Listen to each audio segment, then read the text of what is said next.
back here on the MMA Museum podcast, and we're going to kick off here a special segment. I'm joined by lifelong friend Kirk Spitz here, and we're going to go down memory lane and look at some old historic fights that are probably forgotten at this point, but we're going to take a look at them again, watch them.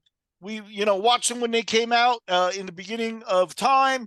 And now we're going to rewatch them. I've seen a few of them in between, but Kirk probably is getting a look at these for the first time in 30 years, 25 years and stuff.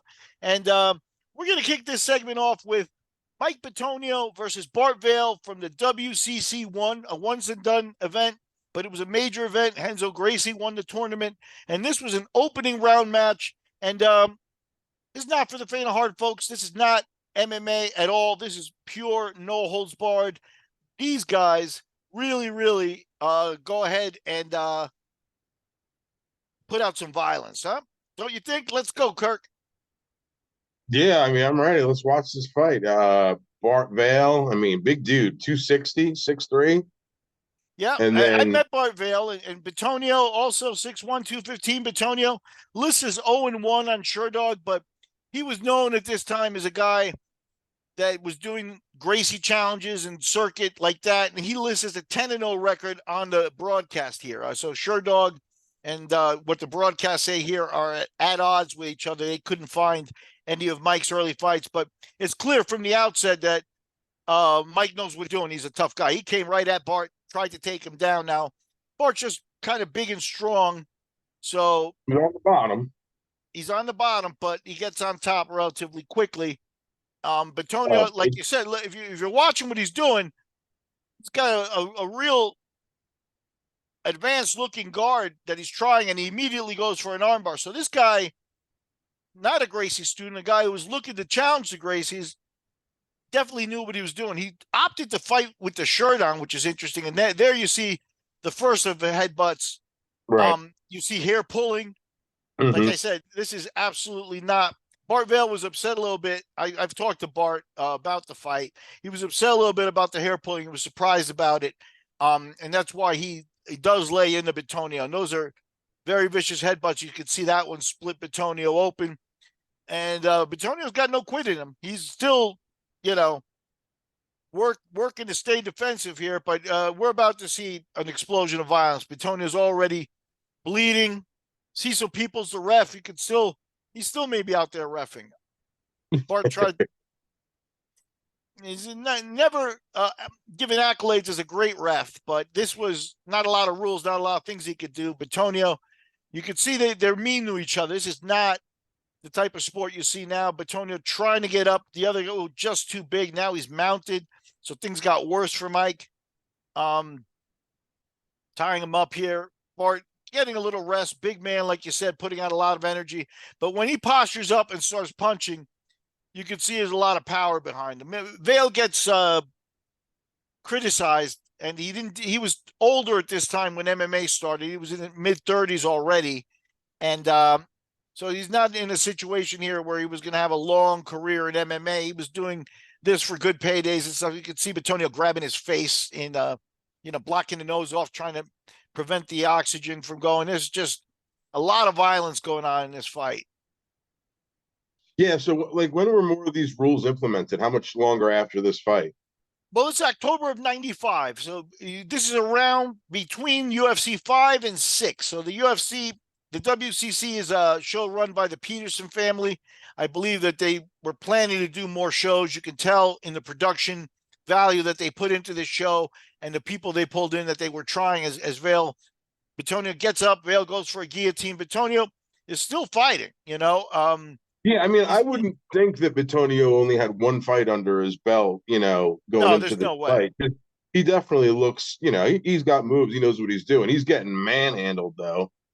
Yeah, but and that's the real. He knows how to protect himself. Yeah, to me, that's the semblance of a real fighter is when you're getting beat up and you're looking at the way you're not giving up. You know what I mean? Right. And Bitonio has no quit in him whatsoever. Bitonio's passed away since, for the people watching, has passed away since, so we lost him. I never had a chance to interview him. I did get to interview Bart. And Bart had a lot of respect for Bitonio. We'll tell you more about it as the fight continues. Now he's catching elbows, and those are big elbows and big So you punches. got the corner here. They're starting to think about throwing in the towel here. No, I mean, he's not just getting one bit. abused. No, Bitonio's corner actually, when eventually, let people know. Eventually, the fight is stopped, and Bitonio's corner is pissed at the ref. Pissed. And Yeah, Bitonio probably is the kind of guy who told him, do not throw in the towel. That's the kind of mentality that came with these old school guys where it's like, hey, if I die in there, I die in there, but I'm not quitting. And they live by that. yeah, but I mean, look at how tied up he is right now. I mean, right. No, but this is old school type of stuff where the guys really lived and died by that mentality. Right nowadays, the fighters know, look, this is a career. I'm making money, on this. I got a family to feed and stuff like that. Bitonio's doing this for what's inside. He's not doing this for the money. He was not doing this for, the career. Nobody knew that they would make a career in MMA. And Bitonio actually retired after this fight. It took a lot out. Look at those punches, man. That's a big man with big hands. And look, he's still throwing his hands up. He's still trying. He's grabbing his face. He's doing everything he can to blow Bart Vale down. But one of those things is not quitting or tapping. He's trying reversals. Yeah, but not quitting is not always. I mean, not quitting is tough, but dude, it's not always smart when you're getting hammered like that and can't do anything. I You're wonder if he completely regretted outweighed. it. I wonder if he regretted it afterwards. But you can see his corners in there with the towel. They were holding the towel, but right there. But you could see, like I said, we'll watch the fight play out. Now, on the other end, the winner of this fight is supposed to fight Renzo Gracie. Right. And Bart Vale told me that in this same show, on this same night, by the way. Look at how torqued his arm is right there. Yeah. I mean, most people would tap with a guy like Bart Vale, and Bart Vale will break your arm too. He's not a guy who's going to keep it easy that way. So just the fact that he didn't get his arm broken, Bitonio is a strong kid and just legit tough guy. If people were, if our American kids were made of this stuff, we have a lot less problems in terms of world, politics and things, maybe, just a legitimate, tough, never say die, never quit attitude. What was cool about the UFC and fights around this time, it's like a finger in the nose. But the way he's trying to block off the air. Yeah. And the only thing that is not allowed is eye gouge. It's illegal though, isn't it? Yeah, it's legal here. Yeah, but not like that. I don't think. I think that kind of face grab that he was doing there. Nuts when Bitonio flips him over here, but and it's now Bart Vale's returned the favor of grabbing the face, and Bitonio is gonna at some point try to throw some punches, but he makes a mistake, maybe just out of being tired. And there you could see he's holding the big guy down, and the big guy maybe doesn't have a reversal left in him because he's put out a lot of energy. And there he's going to try to throw some punches, and Vale actually wraps him up. And here he's not getting out. This is the end of the fight. And he taps out. And the corner is furious at the referee. And you can actually, on the video, hear the referee tell the corner, no, man, he tapped out. He didn't stop the fight. So Vale could not continue. Mike Bitonio obviously didn't continue. They brought in Phil Benedict to fight Renzo Gracie in the next round. And, Bart Vale in an interview stated that he thinks that they put him in with Bitonio, that they took the two bigger guys in the tournament, the two toughest guys, and made them waste each other, and to give Renzo maybe a softer path to the finals. Now, I know Renzo Gracie, and I don't think he would ask for that, but hey, if it worked out that way, he's going to take. He took home goes. I mean, at the end of the day, they got to protect their fighters, and the politics involved with that. Yeah, I won't. The event may have been thinking that. And they got a great fight out of it. This is a historical, memorable fight. Like I said, you don't see headbutts. You don't see the tension between athletes like this anymore. All right, now you're saying this is a historical fight, right? And you're giving a lot of props to it. We see the violence, how it used to be, where they could pull the hair, which is crazy, and you know, the headbutts and all that stuff. But when you look at a fight like this, and you look at these two guys, Mike Bitonio with maybe one real legit fight on it, you know, the other fights we don't know or whatever. Bart Vale, a handful of fights.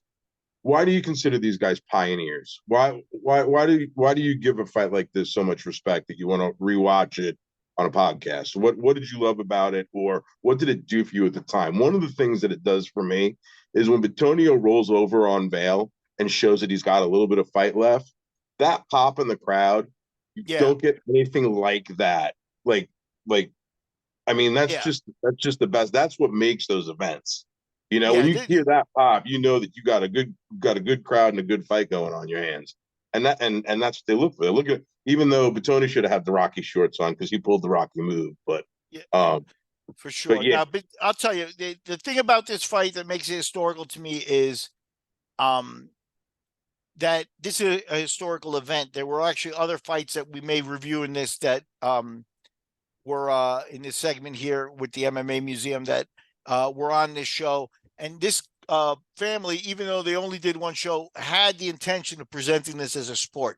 And even though it's raw and there's headbutts and things, you can see technique coming out from both men. The guard that Bitonio very early uses, you can see Bitonio with the technique, with the leg going over and going for that, you know, more advanced hold, as you called it. Yeah.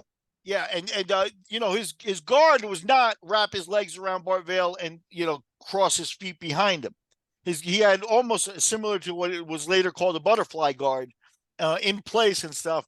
The guy knew what he was doing, and bar fights don't last 7 minutes, 6 minutes and a half like this fight did. And again, that's the other thing. There were no rounds, no nothing. So this is about where MMA comes from, but this is about as pure of a real out and out NHB fight as we saw in the United States, in my book. There were other violent fights and fights that, you know, are similar on the scale, but for the early going, this is less than 2 years since the first UFC, and that's when the American public became aware of it. You're starting to see Bart Vale comes from Japan and pro wrestling there, where those pro wrestlers, that's the branch that led to Sakuraba and guys like that. So they understood real fighting. They knew Karl Gotch. They were getting information from there. Bart Vale claims to have a black belt from Gene LaBelle in the States. And Bitonio, a legit tough guy who was working, to challenge the Gracies. He thought he'd come here, maybe beat Bart Vale and fight Henzo in the next round. Never worked out for him, and he never fought again. Like I said, we've lost him. Much respect to him. Bart's still going in Florida. You can look him up. One last point to touch on. They didn't do Bart a big favor in this show because the commentator said he knocked out Ken Shamrock in a fight. Now, I've asked Bart Vale about it, and he admits it wasn't a wrestling match. But what he does say is that, Ken was young at that time. Ken was a guy who liked to prove points and stuff, and things were starting to get aggressive in the match. He kicked Ken in the face, more or less, to put him out in that match in what was a work, but it escalated. And we've seen pro wrestling matches where things go down like that, especially in Japan, where they like that raw, more shoot type of style of fighting. So Bart sort of admits that the Ken Shamrock knockout, they didn't do him a favor, claiming it as a legit knockout in an NHB fight, but they did happen. And, that's the kind of pedigree Bart Vale was from. A lot of things were expected from him. He says he was invited to the first UFC, didn't go because, they didn't make any money. He got a good appearance fee for this show, showed up. He also fought on John Peretti's What kind of money were they making at shows like this at this time? I don't know, but he probably got, I would say 5 figures, maybe 10,000 for the first round, which, the UFC would give you 2,000 or something less. So, I think Bart at this point was, looking to make money. The winner of the tournament made 60,000 or something like that. So, he went into it to win. The match with Gracie never materialized. Another interesting side note, and I'll show a picture of it here. There was a black belt magazine leading up to this fight with Gracie and Bart Vale face to face on the cover of it, and they got together to do that shoot in New York. Okay. So they were that planning on fight going was, further. yeah, that fight was hyped. And, you know, Bart showed up at this show expecting to fight Renzo in the opening round. So that's why he feels that they may have done a switcheroo. And now, you know, Renzo 180, they put him against 215, a guy who now that you've seen the fight, nobody has to prove how tough he was. They put him in against one of the toughest guys in the tournament to waste him, and Bart didn't continue either. So definitely a historical fight. I hope people enjoy it, and I thank you much for watching. We're going to keep this segment going with my buddy Kirk. We've been fight fans of it together from the very beginning of the sport, so this is a good way to honor that. Thank you, Kirk. All right, thanks, Miguel.